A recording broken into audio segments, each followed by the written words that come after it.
Hi friends, welcome to prime food recipes. ఈరోజు మనం ప్రతి ఇంట్లో కావాల్సిన సాఫ్ట్ చపాతీని ఎలా తయారు చేసుకోవాలో చూద్దాం.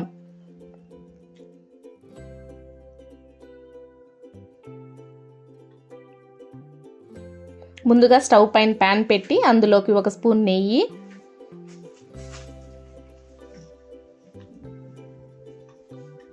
2 స్పూన్లు నూనె వేసి లైట్గా హీట్ చేసి స్టవ్ ఆఫ్ చేసుకోవాలి.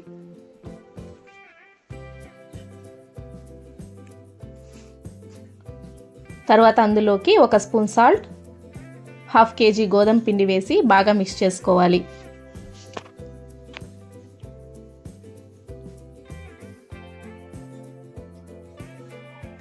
తర్వాత అందులోకి కొంచెం కొంచెంగా నీళ్ళు పోస్తూ మృదువుగా వచ్చేంత వరకు పిండిని కలుపుకోవాలి.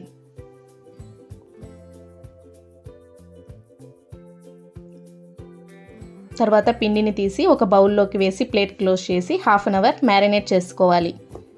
తర్వాత పిండిని బాల్ లాగా తీసుకొని గోధుమ పిండిలో 2 పక్కల డిప్ చేసి పలచగా చపాతీని రుద్దుకోవాలి.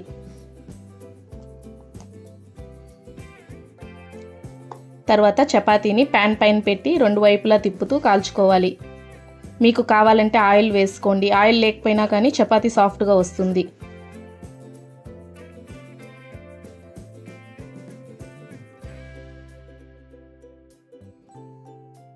అంతే, టేస్టీ చపాతీ రెడీ. వీడియో నచ్చితే లైక్, షేర్ అండ్ సబ్స్క్రైబ్ చేసుకోండి. ఇంకో రుచికరమైన రెసిపీతో మళ్ళీ కలుద్దాం. Thanks for watching.